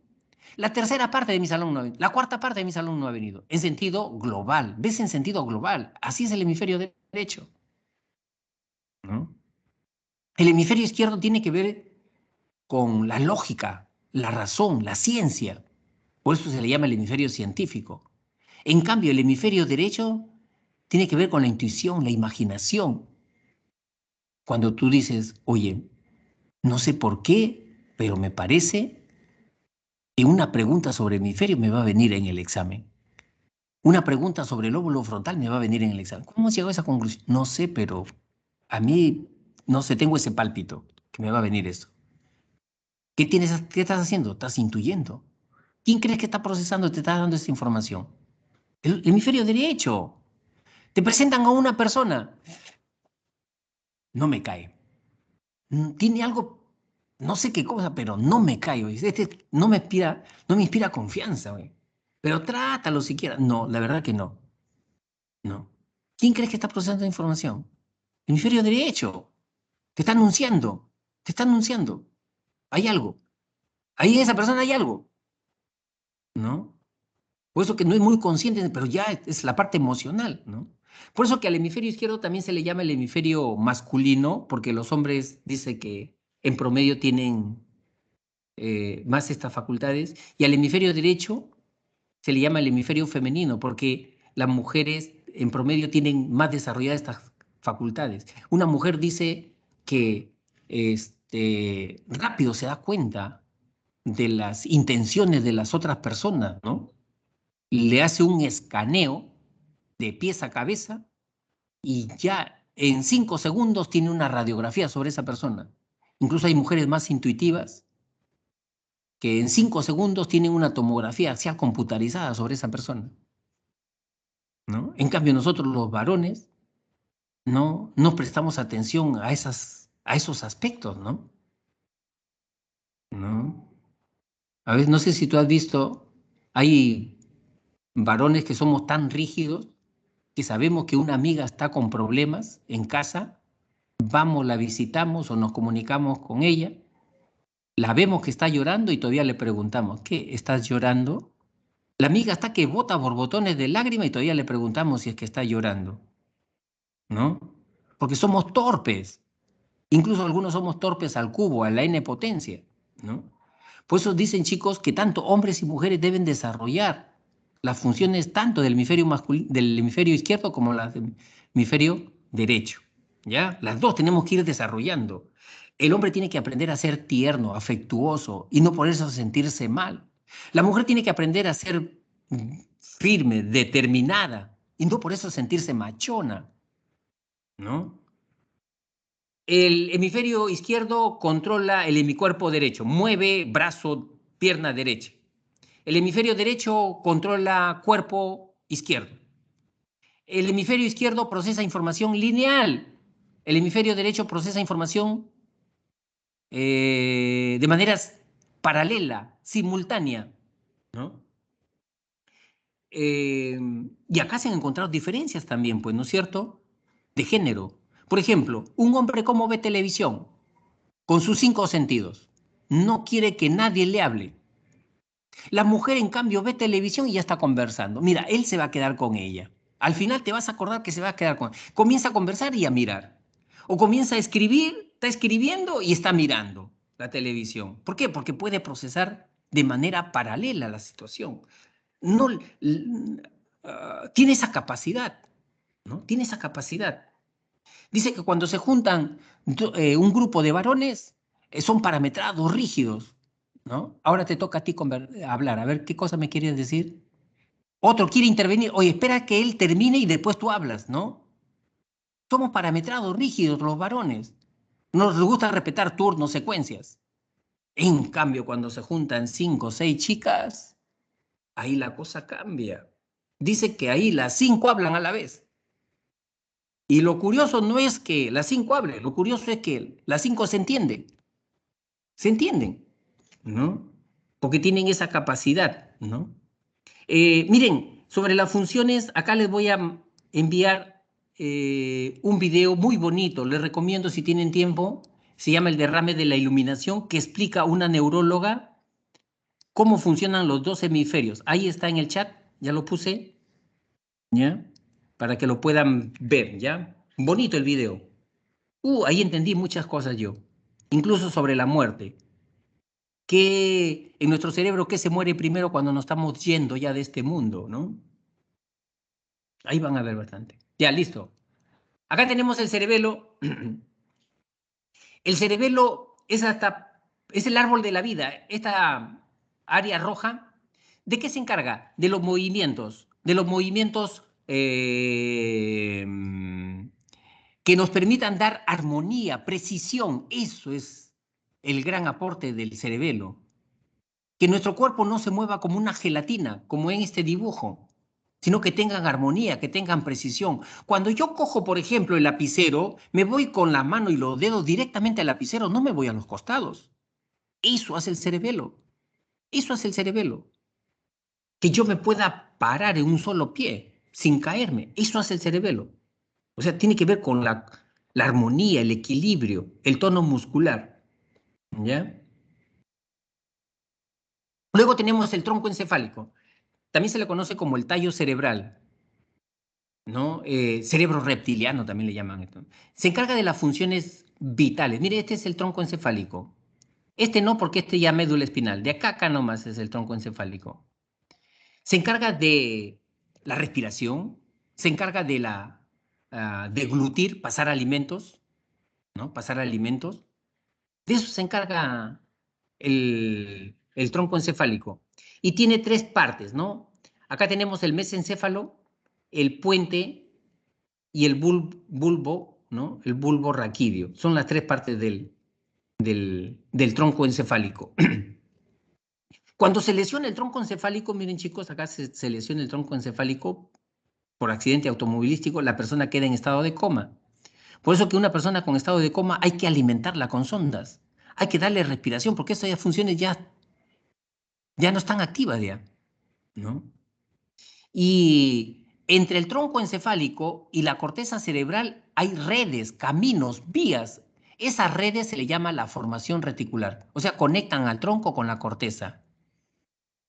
Y la formación reticular se encarga de procesar el ciclo circadiano, o sea, el ciclo de sueño y vigilia en el ser humano.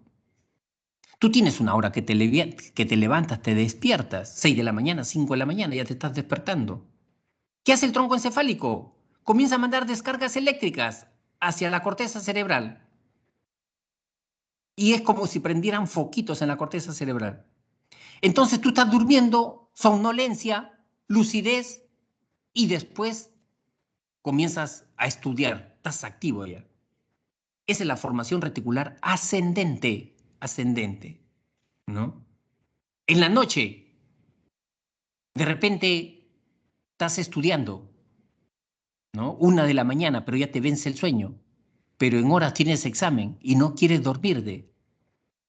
Entonces, por tu preocupación y porque este examen es decisivo, pasas o no pasas de curso en el año, entonces de la corteza manda órdenes al tronco encefálico para que se mantenga activo y no se duerma.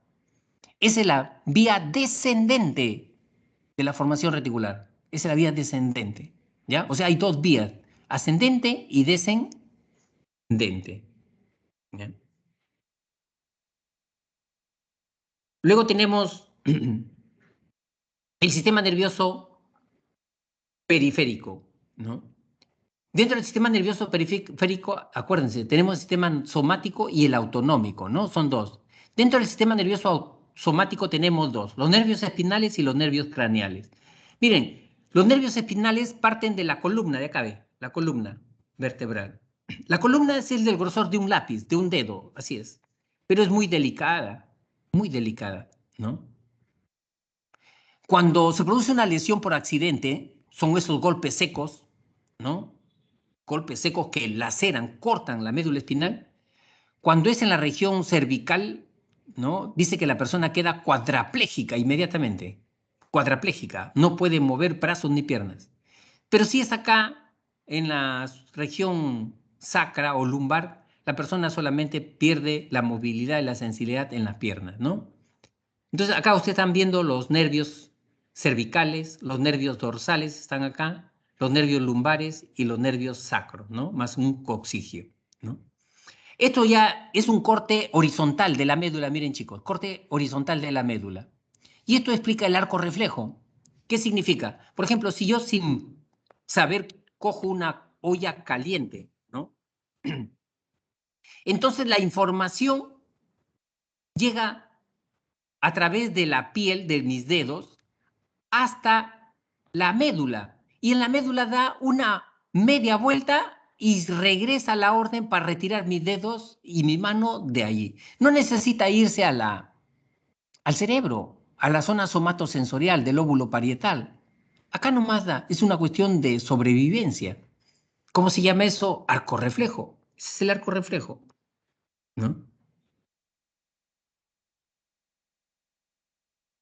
Luego tenemos los nervios craneales dentro del sistema nervioso somático. Acá no les van a preguntar esto, es solamente para referencia, ya no necesitan aprenderse esto, porque esto más es biología, ¿ya? Los 12 nervios craneales. Lo que sí le van a preguntar es esto. El sistema nervioso autónomo vegetativo se activa en situaciones de emergencia. Por ejemplo, un perro bravo se te acerca de manera amenazante. Se activa tu sistema nervioso autónomo, ¿no? Estás subiendo escaleras, trastabías, ya te vas a caer. Te entra la desesperación, quieres agarrarte de donde sea, la baranda, la cabeza de tu compañero, sistema nervioso autónomo. La primera rama, la rama simpática activa, estimula los órganos, ¿no? ¿Qué cosa pasa? El corazón comienza a palpitarte con fuerza, comienza a bombear sangre, ves un perro bravo, el corazón bombea sangre, ¿dónde más? A las piernas, para que estés listo para correr. Quieres cruzar una calle y una cuadra que te han dicho que es peligrosa, y 6 de la tarde ya. La rama simpática se activa inmediatamente. La pupila se dilata. ¿Por qué? Porque quieres ver más. De ese pórtico a lo lejos no saldrá una persona. Entonces, tu organismo entra en una actividad frenética porque está la rama simpática. Te han dicho, sal al frente, de repente clase presencial, resuelve este ejercicio de física. Rama simpática se activa. Pero como no puedes vivir con los órganos en estado frenético porque te da estrés, para eso existe la rama parasimpática. La rama parasimpática relaja, inhibe, calma. Con la respiración, miren chicos, con la respiración tú controlas la vida emocional y el sistema nervioso autónomo, la respiración diafragmática. Personas que son muy tensas, ¿no? Que le dicen practica yoga, practica meditación, lo primero que le enseñan es a respirar. Respiración profunda y lenta, respiración diafragmática. Entren a internet y baja el miedo, baja la activación.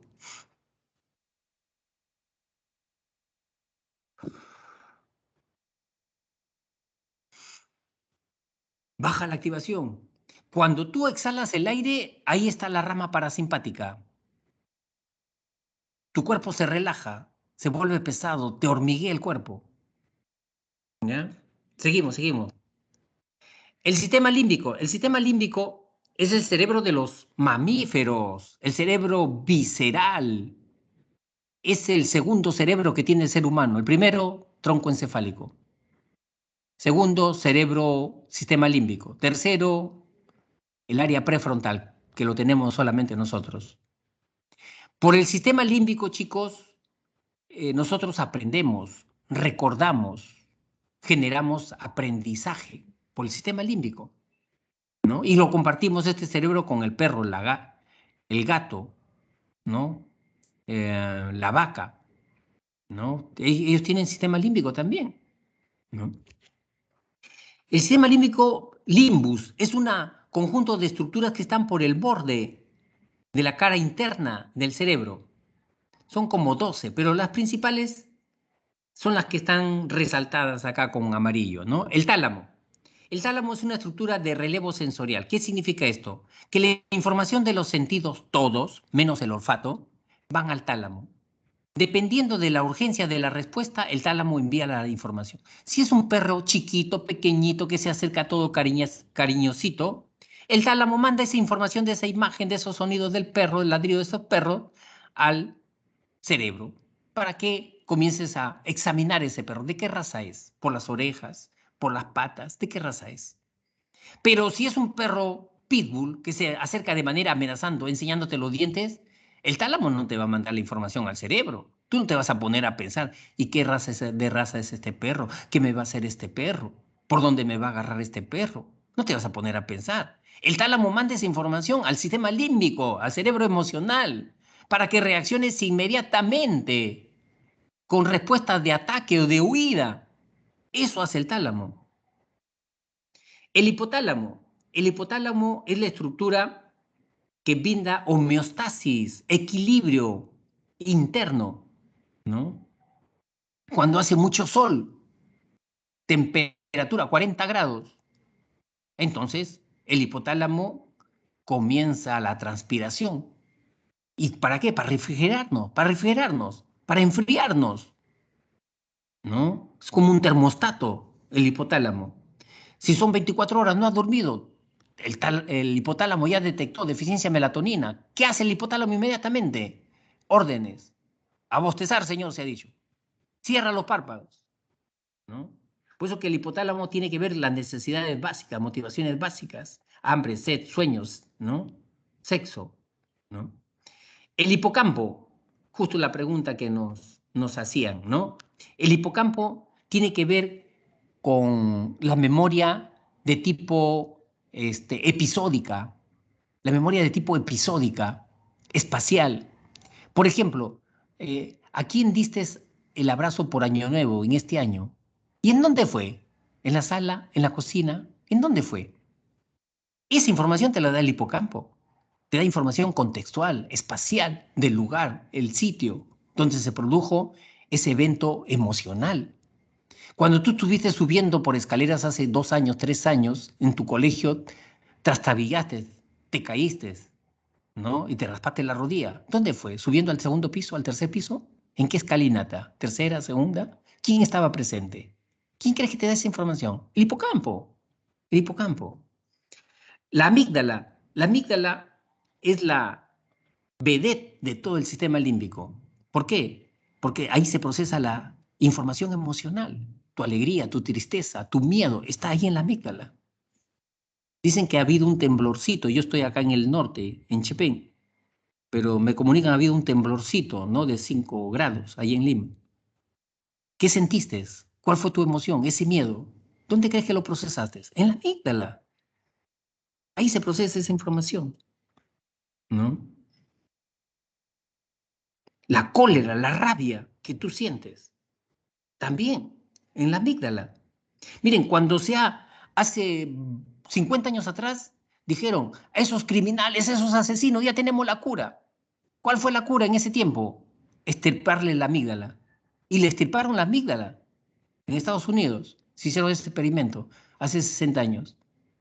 Sin embargo, esas personas, claro, tú las insultabas, no te respondían. Pero también encontraron y vieron que a esas personas ya no tenían iniciativa, no tenían preferencia. Donde tú las sentabas, ahí se quedaban horas, días. No tenían incluso el gusto por querer comer tampoco. Le habían quitado toda la sensación de placer a esas personas. Ya no eran personas, eran objetos, ¿no? Por mira, la amígdala cerebral. Y luego tenemos este, el concepto de plasticidad cerebral. Este concepto nos está indicando, chicos, que las experiencias que tiene el ser humano modifican la estructura cerebral. El cableado eléctrico que tenemos dentro del cerebro lo modifica, ¿no? Este, por ejemplo, eh, nosotros tenemos que aprender actividades que impliquen retar al cerebro, hacerlo trabajar al 100% al cerebro, hacer trabajar todo el cerebro. Por eso siempre se plantea que las personas ya de edad avanzada aprendan nuevas actividades. Si nunca tocaron un instrumento, aprendan a tocar instrumentos para que no se vaya deteriorando su cerebro, ¿no? Que viajen, que conozcan nuevas culturas, ¿no? Esos pacientes con Alzheimer, eh, si son zurdos, si son diestros, que cojan la mano zurda al momento de bañarse, que cojan la mano zurda, que trabajen con la mano zurda, reten el cerebro, ¿no? Mire cómo es la importancia de la experiencia en la modificación del cerebro, porque el cerebro es moldeable de acuerdo a nuestra experiencia, a nuestra práctica. Dice que encontraron una investigación que en Londres cualquier persona no puede ser taxista como acá en el Perú. Acá en el Perú con una semana de manejo ya te dan tu licencia. En Londres no, tienen que estudiar 3 años. Allí, por ejemplo, un taxista tiene que saber todas las calles de Londres, los nombres, todo, las rutas.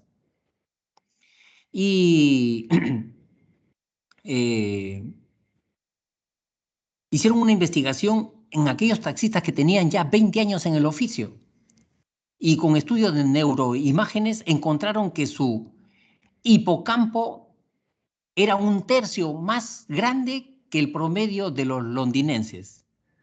Era más grande, ¿no? Por su propia práctica,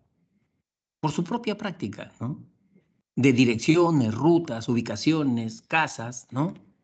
Porque todos los días lo ejercitaban, ¿no?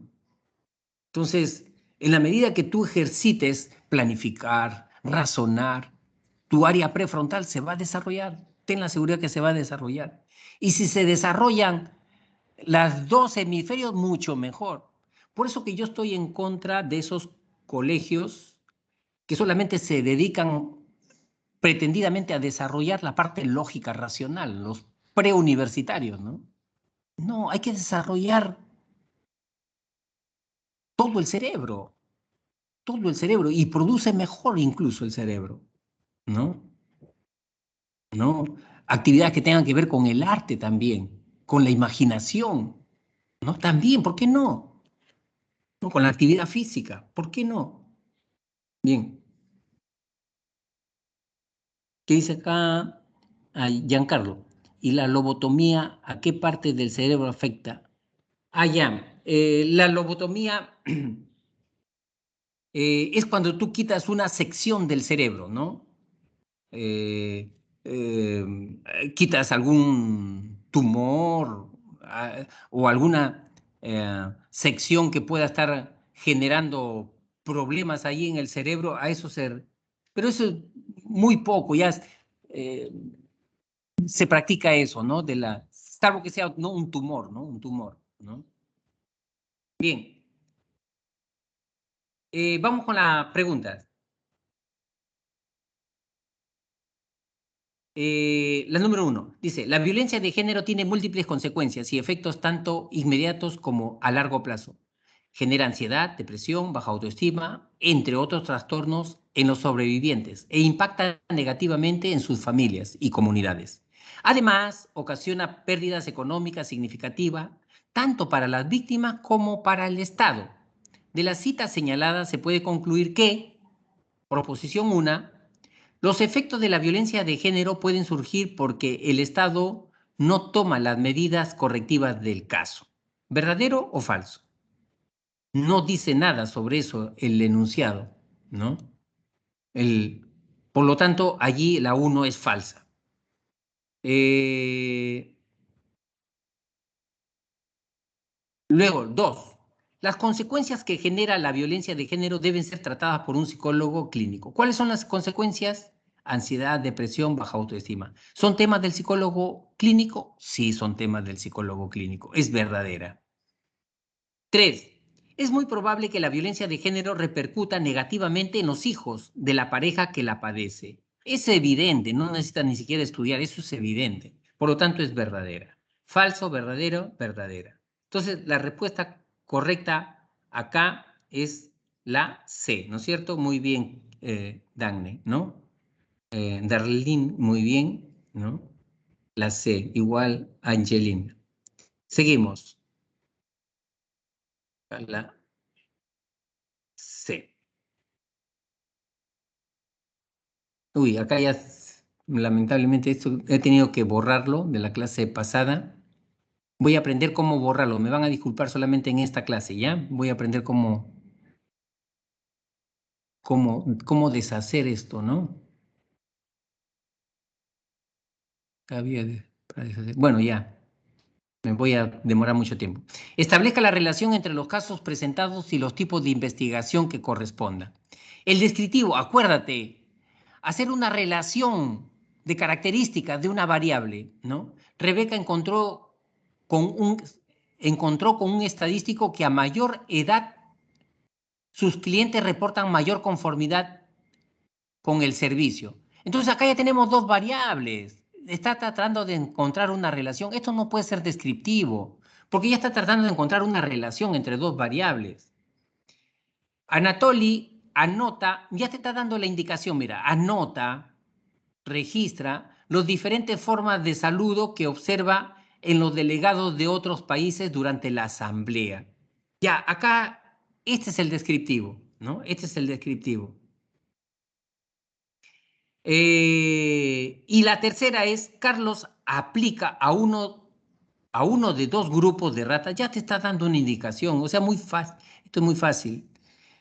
Ratas albinas, una hormona sintética para averiguar su efecto. Efecto, ya te está dando la señal en la cantidad de horas de sueño, ¿no? Cuando hay la existencia de dos grupos y cuando hay la aplicación de una variable para observar el efecto en otra, ya ese es experimental, ¿no?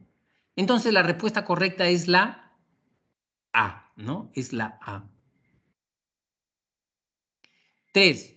Un adolescente realiza un video semiprofesional para la aplicación de TikTok, por lo que redacta el guión de la breve historia que quiere contar. En dicha situación podemos indicar que la estructura cerebral que tiene mayor activación en la redacción, esto es lo que te está pidiendo, esto es lo que te está pidiendo, en la redacción sería, ¿no? Correcto, ahí sería, lo más acertado sería lóbulo prefrontal, porque planifica, organiza. Lóbulo prefrontal izquierdo. Eso es la respuesta correcta, la más precisa. Pero no está, no está. Lóbulo prefrontal izquierdo, no está. ¿Cuál se acerca mejor? Como dice acá Angelina Ibarra, la B, ¿no? Emily también la B, ¿no? Entonces es lo que más se acerca, la más precisa dentro de todas, la B. Y luego tenemos la 4. Dice, en un accidente de tránsito, Dalma y Alexis sufrieron graves lesiones, las cuales causaron que ella quedara en estado de coma. Mira, un caso, ¿ah? Estado de coma. y que él perdiera la sensibilidad y movimiento de las extremidades inferiores. El otro caso, estado de coma y perder sensibilidad. Es posible que las lesiones se hayan producido en puntos suspensivos y puntos suspensivos respectivamente. Entonces, Stephanie nos está diciendo que es la C, ¿no? Emily también la C, ¿no? Que es la C. Y efectivamente, recuerden pues ustedes que el tronco encefálico tiene que ver con las funciones vitales, estado de coma. Y la sensibilidad, ¿no? La sensibilidad empieza con la médula espinal, ¿no? Entonces la respuesta correcta es la C. La respuesta correcta es la C. Muy bien, entonces hasta acá hemos terminado, pero antes quiero compartir con ustedes las claves de esta semana. ¿Ya? Las claves de esta semana. Ahí está. Y quiero hacerles una recomendación. Si bien es cierto,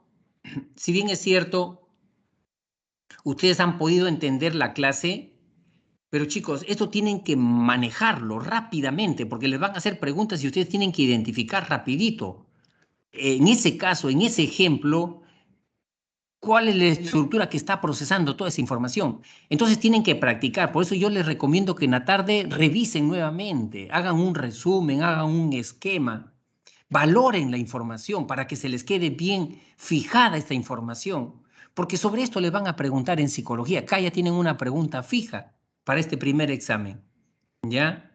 No se confíen en que ya entendieron la clase ahorita con el profesor, sino practiquen en la tarde, para que cuando tengan el examen, no sepan encontrar el dato preciso rápidamente, ¿ya? Entonces, esa es la recomendación que yo quiero hacerles, ¿no? Y agradecerles pues por su atención y también por su... Cuando ustedes participan, a mí me levantan la moral, me levantan el ánimo, ¿no? Entonces es una retroalimentación. ¿Y yo cómo les podría levantar la moral y el ánimo? A ver, para yo tenerlo en cuenta también. Que termine la clase ya, porque son las 2 de la tarde. Ya, muchísimas gracias, estimados, muchísimas gracias, estimados alumnos, ¿ya? Muchas gracias. Hasta la próxima semana. Un abrazo bien fuerte. Y muchas Hasta luego, gracias profe, también gracias. al tutor, al señor Samán. Muchas gracias por el apoyo. Gracias a usted también, profe. ¿No? Gracias, Patricia. Gracias, Alexis. ¿No? Darlene, muchas gracias a ti más bien. Gracias, Rebeca, Nailín, Diego, muchísimas gracias. Hasta la próxima semana. Vean el video si tienen tiempo. Sebastián, muchísimas gracias. Muchas gracias. Stephanie, gracias. Y Abigail. Chao, Abigail. No. Carisa Galvez. Gracias a ti, más bien. Nos vemos. Chao, me despido. Gracias, Axel, Javier, Bautista. Muchas gracias.